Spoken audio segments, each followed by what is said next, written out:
Hey everybody, how's it going? Chris here. Thank you for tuning in to Wicked Repairs. Today we're not really repairing anything, but we are going to be assembling this Nexgrill from Home Depot. This is a $200 grill. I think it's probably the cheapest or one of the cheapest that they sell. Just a basic grill, and we're going to put it together, show you how to put it together, and then we're going to strike it up and fire it up together, and I'll let you know how it goes. So here it is up close. It's a 4-burner gas grill.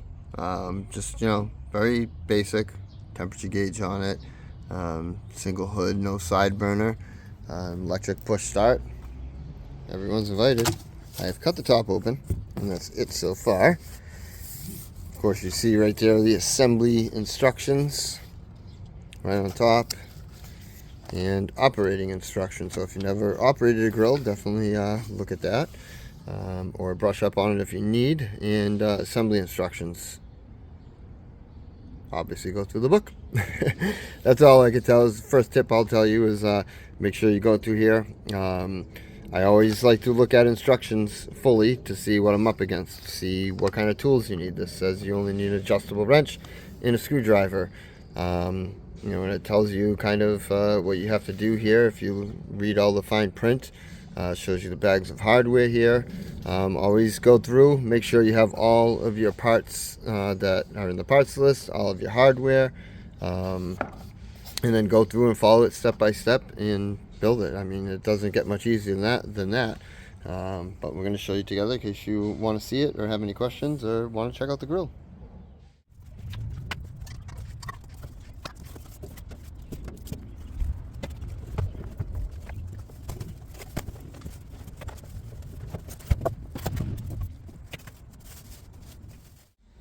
Alright, so everything you see just about is packed inside of the grill. So when you open it up, there's styrofoam and cardboard boxes with stuff, and everything's spread out inside there. So you take it out, and we've opened everything up. Got the wheels there, feet for the legs, all the crossbars, grill cover, says Nexgrill. So everything's there. I double checked the list. We've got the thing of hardware there, so everything's here, everything is accounted for. So we're going to start putting together, and we're going to start right with step number 1. Imagine that, right into number 2, into 3, and into 4. So you can see I want you to snap the number 1 piece into the number 13 foot, then number 2 piece into the 14 foot, and so on and so forth. You see the wrench here, that's probably the first time it needs to be used. I'm going to tell you here that the 2 nuts are needed to put the wheels on, and then it shows you the crossbar piece here. Number 3 is going to connect that to make all the legs. So we're going to start by doing that right now. See the number 1 piece, and this one actually has like an F inside here. Might be tough to see. There you go. It has an F inside here. There's little grooves in there that match up with these grooves. Okay, so this front piece inside here on F, and right here there's a little groove that slits up here, so this is going to go on just like that, 1 into F, and then the other leg will follow suit with number 2. Now, just so it's super simplified, this one has a letter B in it, and the notch on this one is on the inside instead of the back side, so it's pretty much impossible to put that leg on this foot and this leg on that foot, vice versa. So as you see here, step number 3, it's looking for 2 nuts that are in the E bag. You got your 2 wheels, tells you which leg that they go on, leg 4 and 5. And if you look at the bag of hardware, these are the 2 nuts that were labeled E. Those are the ones you want. Everything's labeled. There's 2 pieces there. This one has a D, this one has a C on it. And we have a B and A for screws. And then you have your batteries. So we're going to grab the 2 letter E nuts, and they're going to grab our 2 wheels that are down here and our side legs and put them all together. And just so you're aware, the nut size of this, just in case you want to use a wrench like I have here, okay, is a 1/2 inch, or a 13 millimeter would do the trick as well. I'm going to show you the orientation of the wheel that goes into the leg here. So there's a little conical shape And there's a recessed here, so the recessed faces out where the nut is, and that conical shape goes inside towards the frame.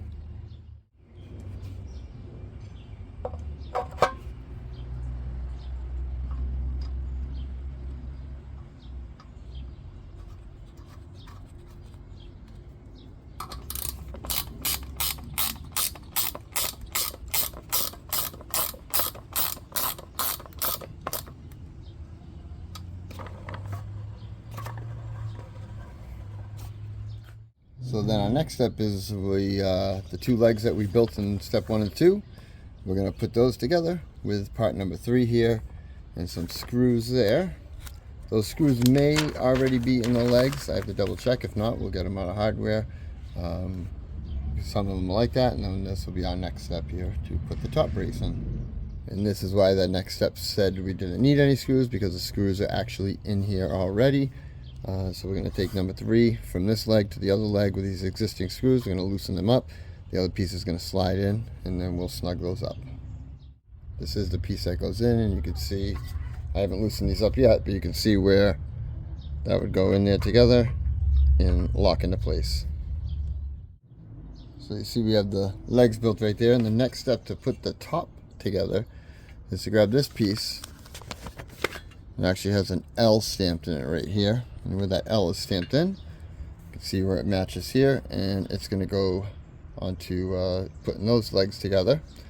You'll see it needs 4 of the screws there that are in bag number A, and then we'll go to step number 6, which is going to put number 7 together. And you'll see right here the slight notation where there's a little cert here where a screw goes in that has to face up on the leg side of the grill. Okay, so make sure you see that. That's why they put like little exclamation marks here to let you indicate exactly how to put stuff. So when you put this bracket piece on the top here and put these together, you should see the L facing up, and these brackets, this portion should be facing up as well, where these 2 screws that go into these holes go right into there. So leg number 5 with the wheel on it that you previously assembled, you see these 2 bolts here. You're gonna have to back up on them, loosen them up, and they're gonna go right there and there where those 2 screws are, and they're gonna be put together with this piece. And this is the piece that I mentioned right here. It needs to face up. The little cert needs to face up. So it's gonna go right down like this, and it's going to go to here, just as so, and then tighten the screws up right on there.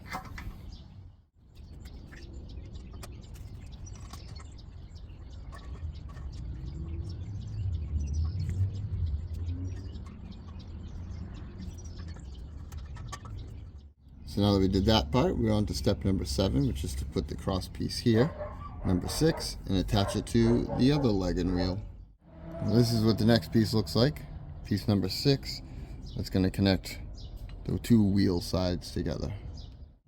So there is the next step, step number 9, and this is to put the front cover portion of the grill on. This has a Nexgrill right here. There's 2 pieces, number 10 and 11, and it shows you here that all the screws are already existing inside the frame that has been installed so far. We just need to loosen up the screws and slide these panels on and snug them up. Both of the pieces needed for here, let's see it together. They're in the same bag. In the bag it almost looks like it's one piece, but it is both pieces together in the same bag. These are what we need for our next step. So right as I'm going to put this, getting ready to put the front panel on, I noticed one thing that the directions don't tell you, that I'm going to let you be aware of right now. Every piece of hardware we put together so far, all the Phillips heads have been a number 3 Phillips head. Now the screws in the front for that front panel are number 2, and it's a big size difference between 3 and 2, so you will need both of these sizes to properly build this grill. A number 2 would probably work on the number 3 screws, but if you slip a little bit, you're definitely more apt to strip out the bolt or not get it as tight as you should get it in the long run at the end. So you will need a number 3 and a number 2 to do this properly. So the next step here, number 10, is to put this cross piece on here, which is letter R. You see the R right on there. And then the bottom, almost like this little bracket, it's going to hook into where the front piece goes. And then you're going to use one screw right here, one of those quantities of B, and that's going to put this down on the other post that had that cert that needs to be faced up. So our next step is to put in this bracket right here, number 16. You'll see it has a picture here of this odd shape that this goes into. So that piece is going to go into here, and then the hooked end is going to be going into here. It's about 3/4 of the way up the legs, and this little bracket goes there, and then there's also, oh, actually then the next step I believe is to put on the top. So right after this piece we'll be ready to put on the top. Just going to show you how to install this too, just so you're not struggling or wrestling with it. So this hooked piece goes into this hole first, and then you simply pick up and turn, put that piece in, and that piece is installed. So you see the next step here, number 12, shows use 2 people, pick up that grill. I'm going to do it myself, but I know my wife would help me, but I'm going to do it myself, and we're just going to set it on top. I mean, where those, you know, all the grooves are and everything should settle in pretty easily right into the spot it goes into. And then after that, step number 13 will show you how to mount it, and that you need 4 screws from the number A bag to mount the 4 corners. So I popped it on, and it did slide exactly right into place. You can just kind of see where the holes line up here. One thing to be aware of, and just be careful, is your electrical wires here. Make sure that they're loose and free and not in between the top portion of this leg. You don't want to break your wires or, you know, come down on anything like that. And there's also some some bubble wrap we're going to take off of there, of course, so I'll remember to take that off. But we're going to get to the next step and look at the screws and 2 tightening. So the piece that was in here is exactly what I thought it was, but it's your knob here for the igniter switch, I believe is what that is. If you don't take this off at this moment before going any further, you might be very difficult. It doesn't tell you in the instructions, but I would, even before you put this top on, take the twist tie that's holding this up and the bag off of it, and you'll be able to hold this right out of the way. I didn't realize that it was in there until I went to take that bag off. I said, oh, you know what? That should have been taken off previously so that it does not get stuck in there or make it almost impossible to get it out. Luckily, I was able to fish it out of the bottom, but it wasn't as easy as I would hoped it would be. Next, we'll be bolting on the side tray here, number 18. You can see the instructions and hardware needed there. And then the opposite side tray, number 16. Since these aren't particularly numbered, number 18 that we need in this step here is the igniter side, number 18 and 19, because number 19 is actually that igniter piece. So number 18 has the instructions like this.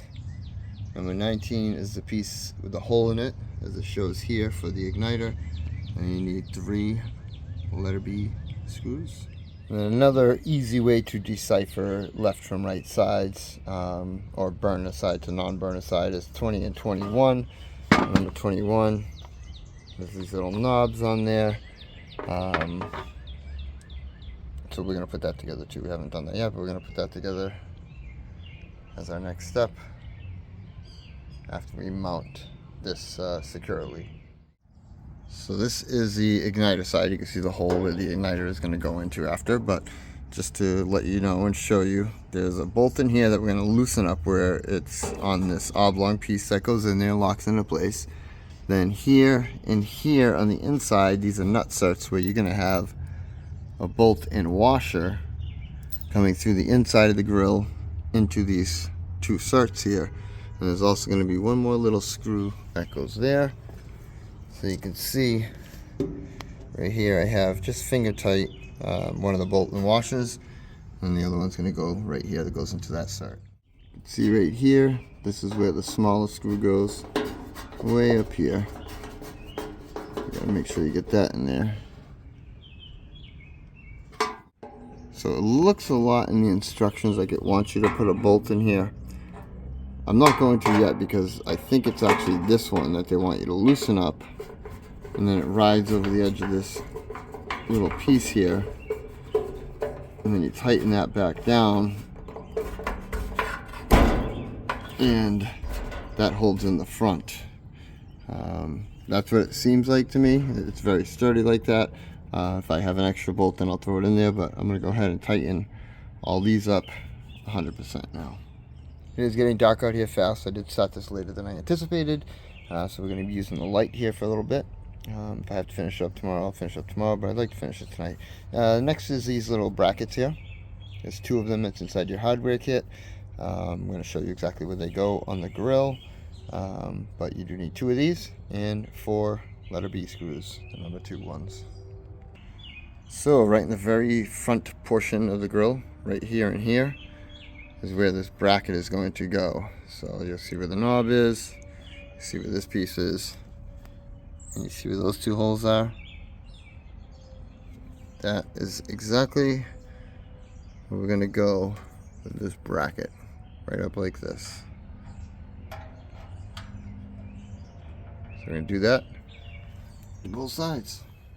So I put this on now, although this is a couple of steps ahead. I know, I shouldn't jump ahead, right? I just wanted to put it on and test this. So you just unscrew this cap from the body of the igniter, and there's a little spring that comes out from inside there to inside behind the cap. The spring will stay in there, but it's in there, and that's where the battery goes. So the positive portion of the battery goes facing out, the negative goes facing in, and as you hold the igniter assembly there, you just tighten the knob back down, and then you can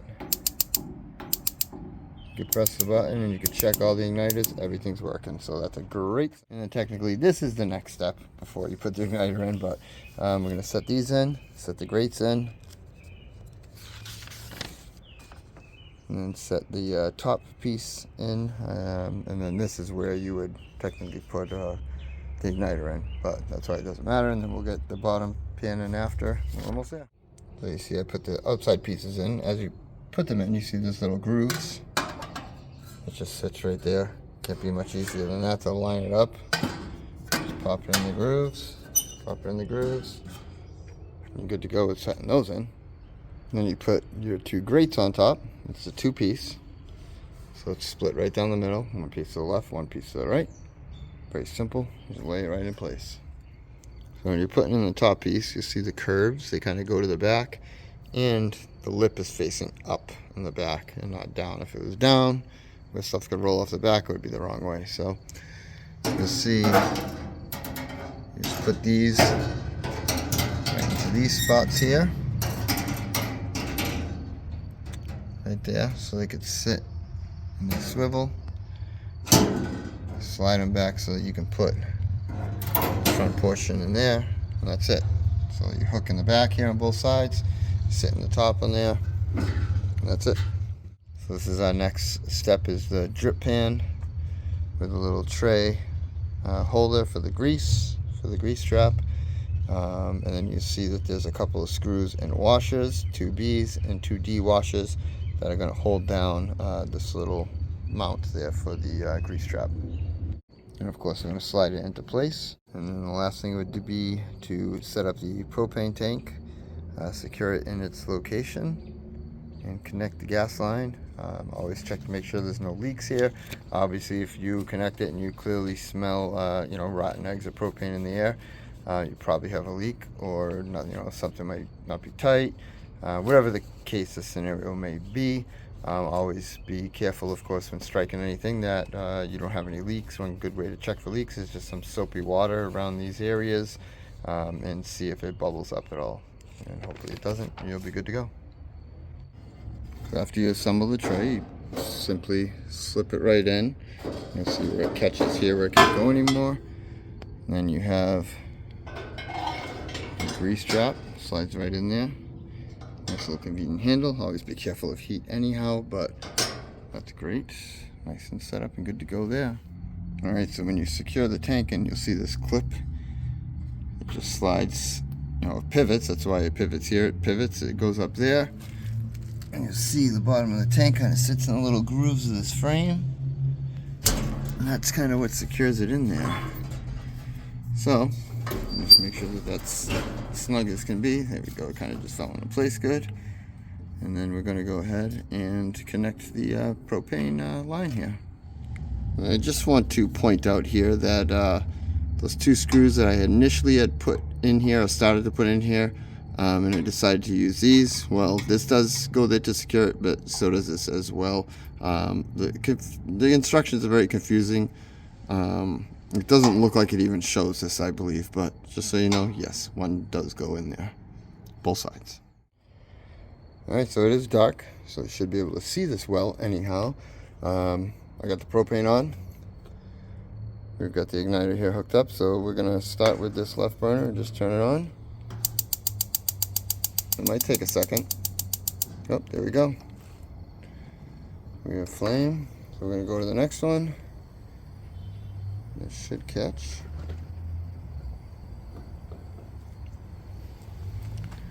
I don't think the second one caught. Let's see.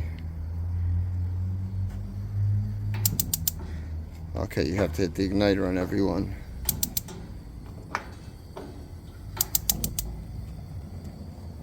There we go. We got all 4 burners going, looking good. So we're going to cook off any stuff that's on these grates here and leave us on for a little while. And watch the temperature go up, and she'll be ready for cooking. Well, there she is. The Nexgrill has been in here for just a few minutes, not even very long. I don't know, 5 minutes or less. And we're up to 550 degrees in that thing on full blast. So, yep, that's all I want to do. Get it going. Cook off some of the shipping material they put on here. So I'm going to eat off of that stuff. But, you know, just to make sure the grill's working, of course, which it seems to be working absolutely fantastic.